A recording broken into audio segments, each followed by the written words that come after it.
Everybody, what's up? We're back. Episode 8 today. We have a very special guest with us. I don't know if you can see it already. We'll switch the camera right now. We have V'andre. And we have with us also too Marisol. How are y'all doing today? Good. I mean, just woke up, a little tired. It's been a long week, but ready to get started. Yes, sir. And so are we. Procrastinate everything. So we were here a little late. Damn, that's all right. We got time. Mm-hmm. No, we don't. But what was our first question? Let me say, let's get right into it. First question I want to ask you guys. For people who that don't know about HBSA, like maybe because like for right now it's the ALPFA podcast, but like for like you guys coming on here talking about HBSA, feel like people know like what HBSA is and like when you guys like join HBSA. Can you go like, a little bit into that? Yeah, so HBSA is a Hispanic professional organization, one of the oldest, if not the oldest Hispanic organization on campus. It's the oldest, right? It's the oldest, yeah. It's the oldest Hispanic organization on campus. We're responsible for being one of the ones to start the Hispanic Convocation. We've been doing a lot of things since 51 years ago, so we have a long history. So we're essentially here to promote Latino excellence and Hispanic excellence and, bring our community up. So I joined a year and a half ago when I was a freshman.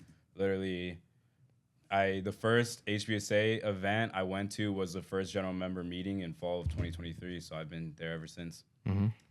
I also joined fall, but I went to like a couple meetings in the beginning and then low-key stopped going for a little bit. But it wasn't because of HBSA. I just had like other stuff to do. And then got back really involved in the spring. But yeah. Okay. So what stood out to you guys about HBSA and like what made you guys join, Well, definitely, I was trying to get, out there. I definitely, from high school, I missed being able to know everyone, and, feeling comfortable while at school. So I joined, 6 different clubs freshman year, and, HBSA was the one that really stuck out to me and that I stuck with just because, the familia, the culture, everyone was welcoming. I liked the people there, and everyone was there to support me. Mentorship program was a big portion of that, too, getting involved with my mentor. So, HBSA has really been the best thing that's happened to me at ASU, so I never regret joining. Okay. So for me, I'd say it's definitely, the same thing. Mm-hmm. When we say, HBSA familia, is a familia, I think it truly is. And I've met some of my best friends there. But even, being a freshman, I truly, met some mentors and just people that were already in HBSA that were, super supportive, not only in, our college, path, but also just personally. And HBSA people are always there to support you, and it's something that I've always noticed and truly loved about HBSA. Yeah, I can attest to that too because although we're more recent members of HBSA, the reason why we started coming more is just because even first day it was everybody, especially V'andre, what's her name? Yep. Brianna, shout out Bri if she's watching this. She invited us to a mentorship, right? Used to be mentorship, used to coordinate that. First day, he didn't know us. He was yo, what's up, bro? How you doing? Just that interaction, I was oh, okay, I want to come back now. That's why I really that stuck with me, and I appreciate that from coming from you. Just not knowing that anybody else there, I feel that was really cool, just to see coming from everybody there. And I don't do that community. for no reason. I do that now because that's what people did for me when I just joined. And I appreciate that because that's what made me want to come to more meetings and actually now getting more involved and just meeting more people. That was really cool to see and just now for me I want to be that person that you were to for me to everybody else. So I appreciate that. Yeah, and not just that, just in general too. Going to all the meetings, when we first started going, everybody was always personable, always coming up to people, coming up to us, introducing themselves, whatever. Hi, giving everybody a hug. It was great. I was damn, you don't talk to me. I'm about to come back next week. Well, yeah, that's the culture I love about HBSA that I don't find in a lot of other clubs. It's just seriously, everyone's there, to be friends with each other and to be a familia. So it's something that I'll always appreciate. Yes, sir.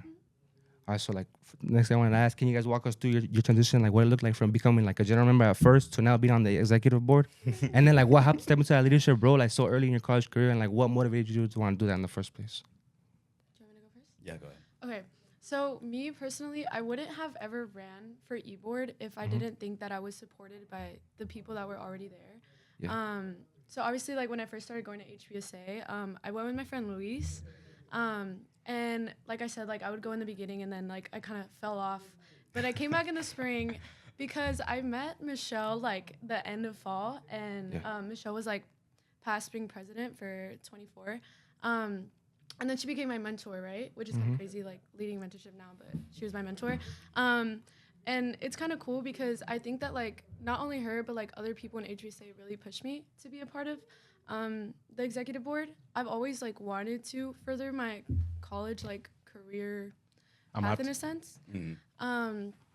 Because I've always like wanted to be successful in that sense, but like doing it and being able to do it in a club where I feel like welcomed and like pushed to do better work or just like create good events for all the members. That's kind of the reason why. And being a freshman, like I think I always wanted to be a part of creating those events that were so important for me. And that's pretty much why I ran for exec board. And I mean, I've loved it ever since. I'll say for me, likewise, like with what Marisol said, I wouldn't have ran for e-board if it wasn't people older than me that encouraged me to do so and that like nominated me and all of that type of stuff. So like literally that was nothing that ever crossed my mind because I was in HBSA to make friends and I did that and that's all I really cared about. So to think like, oh, like there's people that believe in me that want me to work with them and like help make the decisions for this organization that I love so much, like that was really nice. So then I ran for e-board the first time. I actually lost. So like losing is the first step, and like to this day, I'll always say that I'm so grateful that I lost that first time because it really put me in a place to where I was able to succeed when I actually made it to the board. And mentorship program did wonders for me, so I ran to do it and I did it. And just like from a year ago to being on e-board for almost a year now, like my professional trajectory has skyrocketed. That like the professionalism stuff and the career stuff I did not care about at all. I didn't know what an internship was until like July of 2024. Literally it's skyrocketed since then. Like if I don't check my email for a day, there will be something that I miss or some type of communication now. Like I'm in contact with at least one recruiter every week. Like and now I have an internship a pre-internship in like New York. So like HBSA has done wonders for me, and just being on the executive board, being able to put my input in and, you know, help grow the club that I love, it's been the most rewarding part. And this one's just a question specifically for you, V'andre. As the current student relations director, how do you approach like building student engagement and fostering like a supportive sort of environment? I think I always try to take a personal approach in terms of the way I recruit and the way I do stuff anyway. Really, like, I don't think it's about trying to get the job done, because at the end of the day, I'm trying to recruit for HBSA and trying to get people to join HBSA. That's the goal. But you have to take a more personal approach with it. People are not here. Like, people won't be just convinced by me saying, hey, join the club. That's not enough. You kind of have to be a friend. You have to be friendly, and you have to be personable. And by taking that approach, I think I've been able to be successful in my role. So that's kind of the approach that I take with honestly anything. Okay, and then Marisol, this one's like specifically for you in your role overseeing alumni relations and mentorship. How have you strengthened the connection between like current students and alum, and what value like have you brought to other members? I think that overall as a whole, like the mentorship program is like one of the best aspects of HBSA. And just because like you're able to not only connect like I guess with your mentors, but everybody else as well.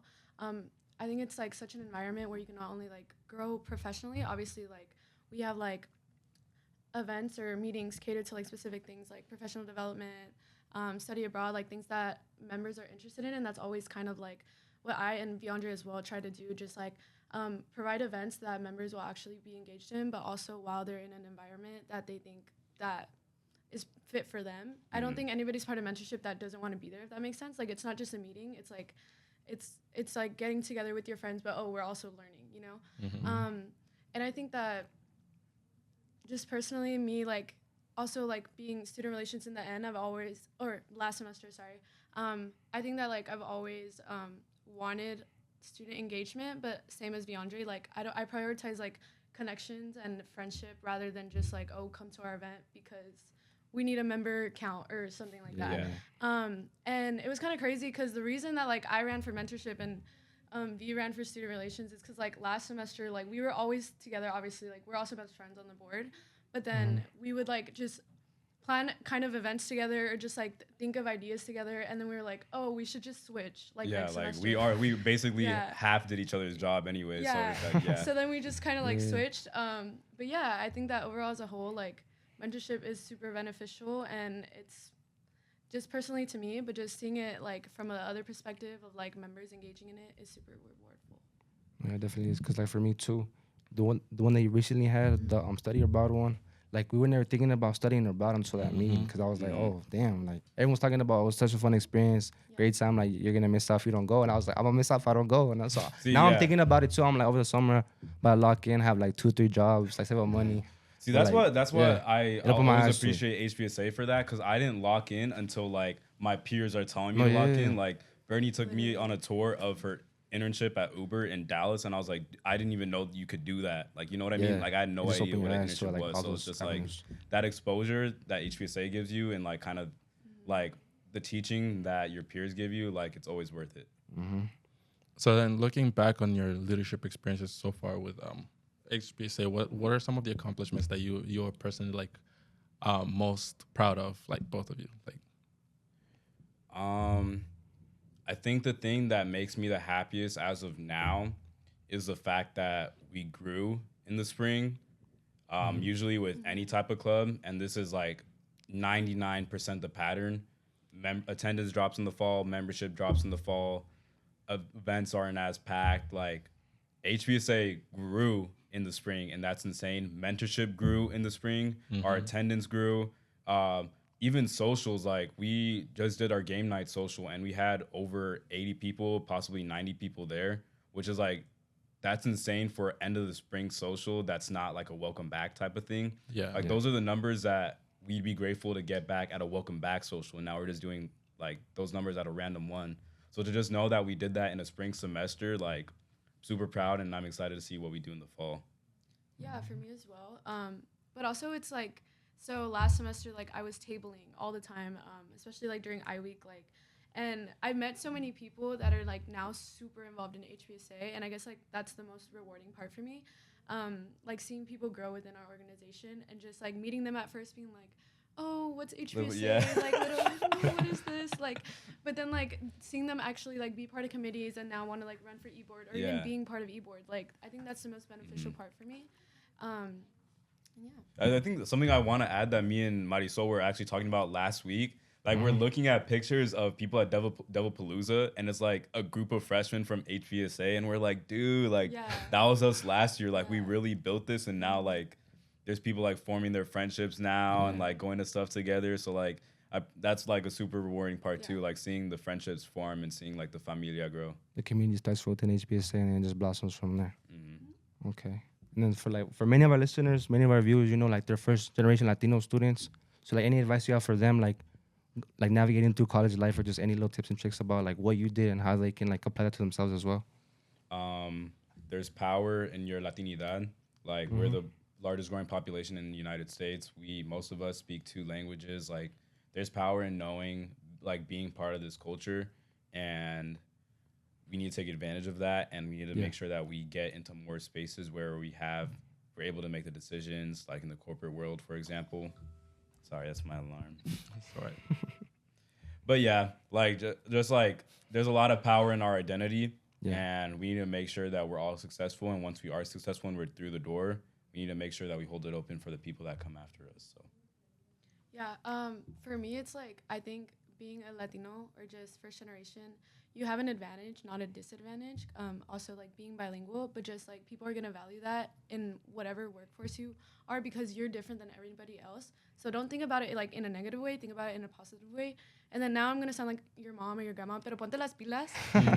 It's something that like they always told me, but I truly mean it. Like now, like being in my position, it's like, oh, sí, ponte las pilas. Like, you're gonna have to work harder than other people, but as long as you know that and you go into things knowing that, it's definitely beneficial, and you'll be doing even greater things than them at one point. So just stick to the end goal and just make sure you're doing everything correctly. And if you don't, well, it's fine to mess up, but you're always gonna have like that community. Definitely, to like me and Marisol have been pretty successful in our roles, but like trust me, we've both gone through huge mistakes. Like with the mentorship program for me, like I had to cancel the first meeting because I didn't know how to book a room correctly and I thought it was booked, you know. But like it turned out working out. Like mentorship program got an award from ASU, so like it's okay to make a mistake, but as long as you grow from it, like it'll work out in the end. Also, one thing I wanted to add to that, like for anybody that's coming to like first generation, whatever, like you might think like I'm just like a small fish in a big pond, but it's like too. I thought that as well. Like I'm coming to ASU, it's a big campus. Like I won't find like my community, but that's what I found it at. I found it here at HBSA with you guys. I found it also in ALPFA. So I feel like everybody too, like when they come here, like they're not like they're not alone. Like they can find a community here that they can rely on, that can like help mentor them and get to where they want to be. That's what I'm trying to get at. Yeah. But yeah. You guys already mentioned this like earlier, but could you talk about like how it was in both of your roles? Because you guys collaborated a lot, so like switching roles actually made sense. But like how was that like? I mean, you guys are friends, so how should I phrase this? How has it influenced like your ability to work together? I guess like your roles. I always hope that me and Marisol are on the board together because she's like one of the main ones that really supports my ideas. We work together very well. We think the same way. So I just think like when both of us share an idea and we execute, it always turns out good. And like just from our efforts with outreach and all that type of stuff, like really like when Marisol and V'andre touch it, like it turns to gold. You know what I mean? I think we've always worked well together, because it's like working with your friend, and it's kind of like I don't know if that makes any sense, but like no, it does. Yeah, we're like literally best friends, just working on ideas together. So like we can like make jokes and like just say stupid stuff all the time, but then at the end of the day, like we're gonna get it done. But we also knowing like I wouldn't want something of his to like end up wrongly, and I think vice versa. So it's kind of like you have care for your friends, so you also have care for their work. And like going into mentorship, obviously, like we said, like there's little mistakes that happen, like bumps in the road. But at the end of the day, it's like, oh, like he blossomed this program so much, so I want to keep it that way. Not because I work with him, but also because he's my friend. And I think like we're just very supportive individuals to everybody, obviously, of course, but like obviously to each other more because we stepped into HBSA e-board like at the same time and then realized like, oh, we're super alike. And then I think that's why also like our plans are we always think pretty similarly, and then we always have like, if he has an idea, like I'm like, I want to support that, and that's always like just how we've been, I guess. Yeah, like very much like there's a misconception about us like that we're all fun and we're like, cause we're goofy, like that's how our personalities are, but like we're actually both like really smart. Like I read one of Marisol's essays and I was like, dude, this is the first time I've ever read anyone else's essay and I actually thought it was good. Like, like we're like, although we're goofy, like we're very friendly, we make jokes all the time, like we're very smart people. So I think that combination just allows us to work really well together just because we think like exactly the same. Yeah. And I think that like we also put into a lot of effort into our work, but we're not this type to like say we're putting a lot of effort and like openly like we're kind of like more behind the scenes. Like we would just be chilling at my apartment like planning stuff like at midnight. Like it didn't matter. Like you don't say it, but they're definitely gonna see it like in like exactly. So you don't have to say anything. It's all in the work that's put out. Yeah. So what are some of you guys' goals like within HBSA? You thinking of running for more e-board positions? My end goal, since starting the e-board, like I want to be president one day. So I'm focused on building a club that I want to run one day so that by the time I get there, I built the foundation myself and now I'm able to execute all the stuff in order to make sure I have a great year. But biggest part for me, because I was the president of a club before in high school, biggest part for me is leaving something behind that lasts forever. That's timeless. And I want to come back in 30 years with my kids to the HBSA banquet and be like, hey, like look where it is now, and I was part of this so long ago, so yeah, I think for me it's like, even if I've always thought of myself as running for president, but even if I don't, because obviously I'm not a business major, I'm a political science major, so this is kind of like I really do HBSA because I have passion for it and for the people, not because it's like super beneficial for my specific career. So obviously, like, I've always wanted to touch into, like, different, you know, like, pre-law organizations and stuff. So I do want to always put my time into that. But HBSA will always be a part of me, and I always want to give back to that community. So even if, like, I never run for e-board or just a semester that I don't run, I'll always be involved, you know, if that makes sense. And I always want to give the members, like, what I received as well. But the end goal is either to serve as a president or VP of Corps my senior year, and work alongside V'andre. I definitely want to, like, end the senior year, like, working with him, because then it's going to be, like, kind of like a bittersweet moment. But hopefully, like, if everything goes well, that's my ultimate goal. And also just to, like, keep membership growing and flourishing and, like, creating events, or just not even creating them, but being part of events that are super engaging. Okay. And then elections are coming up soon for HBSA. Any advice for anybody that wants to run for any new positions or, like, any of the upcoming ones? Come with a plan or you're going to lose. Mm-hmm. I would say, like, and this is, like, part of the gratifying part of just HBSA growing, like, elections are getting super competitive now, and it's going to be insanely hard to choose who gets on the board. So you need to make sure that you stand out. Like, don't spend so much time talking about your experience and who you are. You need to talk about what your plan is, why you're passionate about it, and how it's going to benefit HBSA as a whole. So come with a plan. Okay. Yeah, I think it also helps, like, knowing what you're going to say before you get up there, and, like, don't be shy, if that makes any sense. Like, obviously, like, even me, like, sometimes I'll speak and I'm like, oh, I can tell I'm a little nervous. But I guess, like, don't let the audience see that, and just be confident in your ability. You shouldn't be running, right, if you're not confident in your ability to have that position. Mm-hmm. But I think that, like, also if you come with a plan and you're just, like, super confident with everything, it should go well for you. And if it doesn't, there's always next semester and next semester and next semester. Like, just because you lose doesn't mean, like, it's you not. keep Trust going. me, of all people, it's not the end of the world. Yeah. All right. So one of the things that HBSA does is a lot of community service.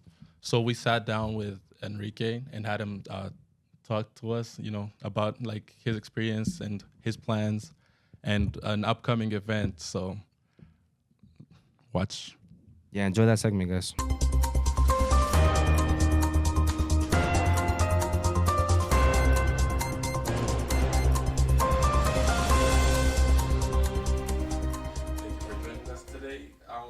Could you introduce yourself for the audience? Of course. My name is Enrique Contreras. I currently serve as the Community Relations Director for the Hispanic Business Student Association. So our first question here is, what does community service mean to you personally, and what inspired you to start getting involved in community work? Yeah, so I think my first ever experience with community service lied within a workshop that I went to for the Be a Leader Foundation. I was actually a participant of that workshop where my sister was the volunteer bringing me over to that workshop for the first time. And honestly, it kind of gave this homage to paying it forward, right? A lot of the leaders within community service organizations or nonprofits centered around, like, education or giving back typically came from a place where they did not have access to those resources. So kind of being in that place where people were in that similar position to where I was then, it kind of made it more comfortable for me to go to those events. And then from there, I found myself many years later being a lead volunteer for that organization and kind of continuing that initiative where I am today. Can you tell us more about your experience with the Be a Leader Foundation that you were part of? Yeah, so Be a Leader Foundation's a nonprofit education-based, I'd say that's more served around minority groups within Central Phoenix and Westside Phoenix specifically. Especially within, like, middle schools and high schools, sometimes they lack that transition from high school to college where you're not really sure what you're supposed to be doing, scholarship outreach, making sure you know what major's right for you or talking to the right people. Be a Leader Foundation kind of provided all of that for me when I was in high school, at least, where they would host monthly Saturday workshops where they would bring industry professionals from all over the world, right? So they could be working at Google, literally studying abroad, or doing something that's just different than what you might expect from someone who didn't really know anything about going into college initially, at least. And when I was in college, at least, you know, they transitioned me into a scholarship program that they have where it's required that you do volunteer hours through Be a Leader Foundation or through other service organizations, where I actually just found myself going to those same workshops, helping facilitate those workshops. So I would be working more closely with those industry professionals, helping host panels, helping the students understand what's kind of in stake for them. And it kind of just made the overall environment more comfortable, right? I used to be that same student who didn't know what I wanted out of my career, but now as a lead volunteer, I was able to kind of help facilitate that for them. Whether it was the Barrett Summer Scholars Program, Trio Talent Search Program, or any other programs that were within their immediate reach in high school, or overall other programs that they could expect to find in college. So I would say it's kind of my biggest impact with Be Leader Foundation, and I'm glad to still be with them today. Now moving to like your more recent work, of all the events, the HBSA events you've been involved with so far, which one meant the most to you and why? Yeah, so it was the Chicanos por la Causa Valentine's Service Day event. That was an event that had a lot of moving parts with it within a pretty short time span. Our advisor, Nicole Macias, actually challenged us to kind of like, hey, Chicanos por la Causa is one of our biggest sponsors throughout HBSA's long history. And especially recently with Chicanos por la Causa and the current administration, it kind of makes certain things more difficult to do. However, Nicole really pushed me to go, hey, how do we give back to the sponsors that give back to us? So we decided to look within their senior residence center, which is located near Central Phoenix, where they actually house a lot of older residents who were placed there due to factors that may be out of their control, where Chicanos por la Causa actually just takes care of them, which obviously is a great gesture on CPLC's part. However, most of the time these senior residents don't have family to go back to, so they're usually within that immediate community. So for Valentine's Day, we decided to make around 250 plus Valentine's cards for them, while also getting flowers for them as well. And it was really cool because it wasn't just an HBSA initiative, it was a Changemaker and ALPFA initiative as well, where we saw all three organizations come out to a Valentine's Day social that V'andre and Ariana made, where throughout the day they were obviously playing volleyball, they're having a great time at the Vista del Sol pools, but we also were able to make around 200 cards just that same day, where we saw a lot of members kind of expressing this love for the senior residents and keeping that in mind when they were making those cards. And then the next day, that next Friday, we actually, as an executive board, myself, Jorge, Alondra, Brenda, and then our advisor, Nicole Macias, we all went to that same residence center near Central Phoenix. And it was honestly an amazing event. Just being able to be around those senior residents, they are so lively. And they wanted to talk to us the entire time. And we were there most of that morning. And honestly, all of us came out of that event with an emotional release to come with that. You know, we were crying because of how amazing it was to be with them and seeing our immediate impact within that event. Because when you do other events, let's say like Feed My Starving Children or St. Mary's, you're obviously doing that manual labor to make those food packets, but you don't see the tangible impact that's being made from there. And I think we saw it firsthand, that impact that you're making, that social impact to some extent within a community service event. And I still think about it to this day, and I hope to kind of replicate that moving forward for future events that we have moving forward this semester. Why do you personally think it's important for organizations like HBSA to be involved in community service? Yeah, you know, a lot of us come from a minority background, not just Hispanic, but can be from different parts of a minority background. And I think it's always comforting to see someone that looks like you do these acts of kindness. Often at times where we're not comfortable when we come into situations that, or honestly environments that are difficult to be in initially.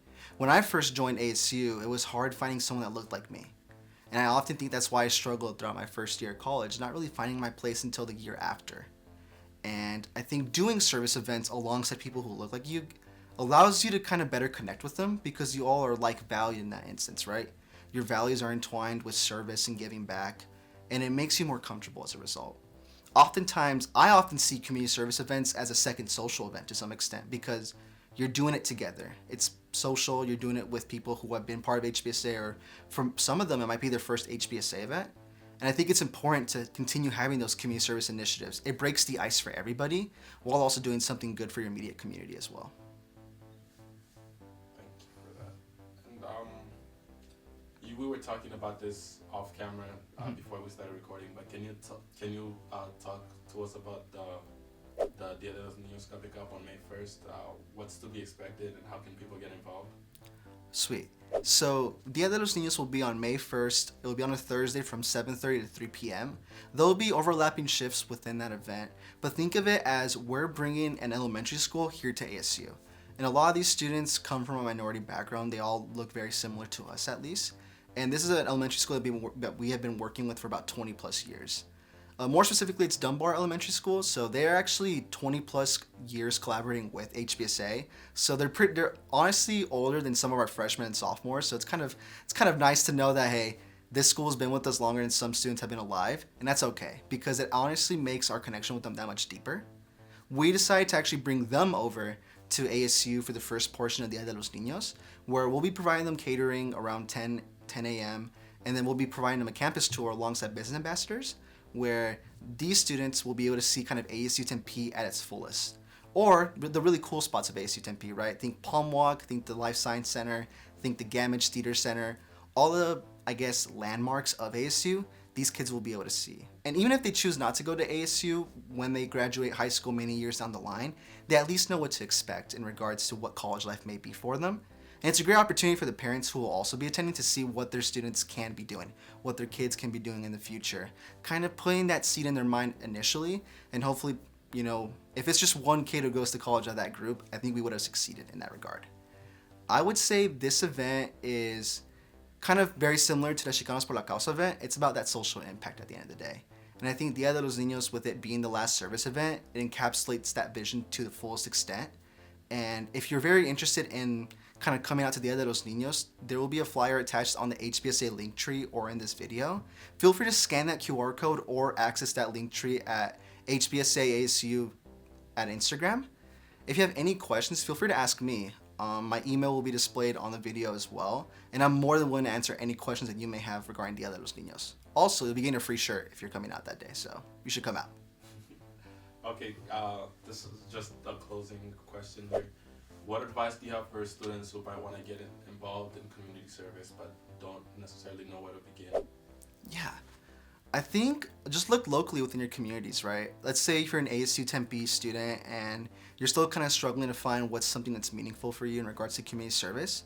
Look within associations that may be different from you or similar to you as well, right? It doesn't just have to be HBSA. It can be another association that, you know, I'm wearing an SCMA polo right now because they also do community service as well. And that's kind of my link to HBSA in that respect. So just look locally. Or if you are having troubles finding locally as well, just look up nonprofit education-based at Arizona. Or anything in regards to like nonprofit service related.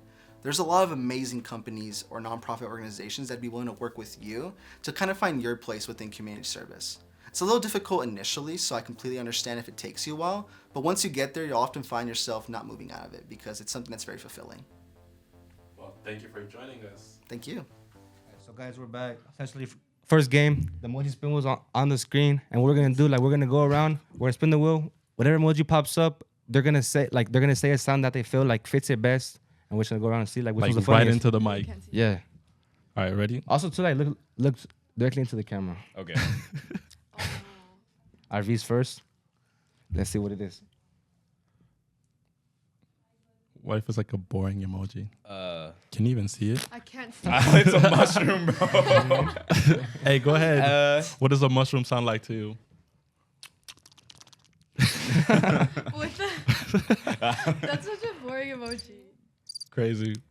All right, let's see. Hopefully there's better ones. Yeah, let's see. Marisol is next. No, we're going to spin that again. Bro, what is this generator? No, spin it again, bro. What do you mean? This sucks.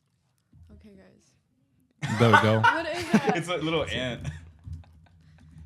What does an ant sound like? I think that's the most accurate one. So far. Like the emoji face. Triggered by the power dropping below 5%. Sorry, that's my phone. It does that.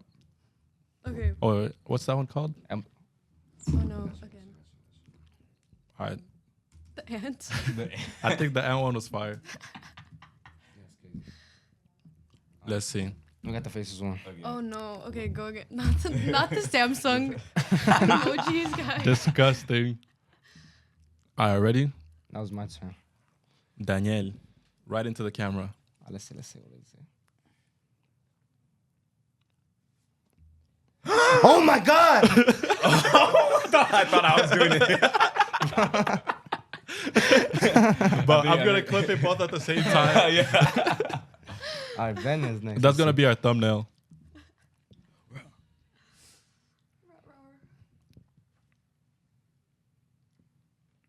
Again? All right. But we need another emoji. That's not. All right. Wait, I'm going to do it again.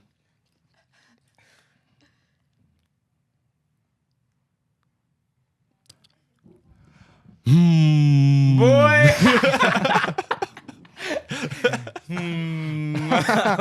Bro, I'm going to echo it so it makes more sense. All right, V'andre is next.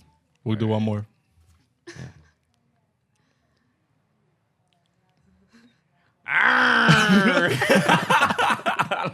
Oh, hell nah. That's what happens when y'all don't go to the HBSA meeting. That's how he gets, guys. That's how I get. He gets angry. He gets angry. What is that? Like a little tongue out. No? Nah, I don't again. think that's... Like, It's more like. Yeah, Yeah, like more Megan Thee Like Stallion Megan Thee inside. Like Megan Thee Stallion. Yep. Fire. Fire. keep that out one, bro. Daniel, Let's see. right into the camera. Again? Oh, nah, spin it nah, again. you gonna have to do Spin it, bro. again. You have to do it. That's fire. Hold on. You sound like an oak. Let me get one more. Yeah. Let me get one more. Freaking smirk, Hold on. You know better. bro. The smirk. Crazy. You gotta do this work. Hello, you. You gotta do it.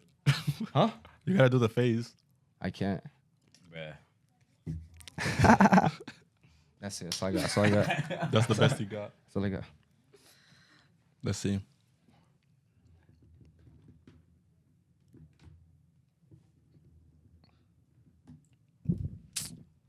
That's all I'm gonna do. What do you mean? Is he rolling his eyes? Yeah. Hold on.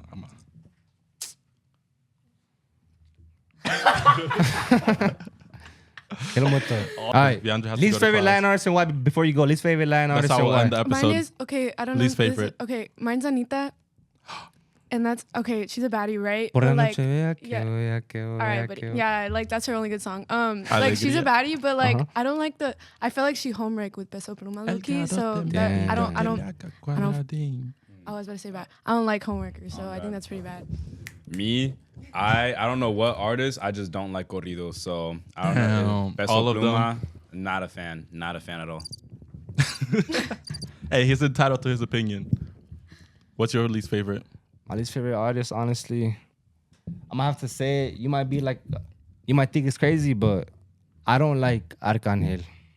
Yeah, I Okay. don't understand why. My- see it. I don't really. That's don't- crazy. I don't know what it is about him. I think he just. I don't know if it's his face, if it's his voice. I don't know what it is. I just don't like him. Arcángel suena.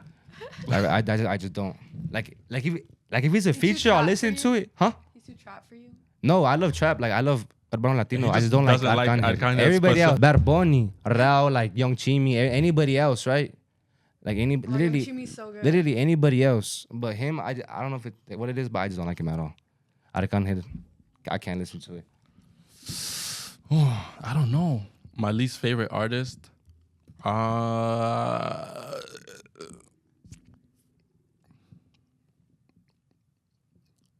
My mind is blank. Ice JJ Fish. I don't know.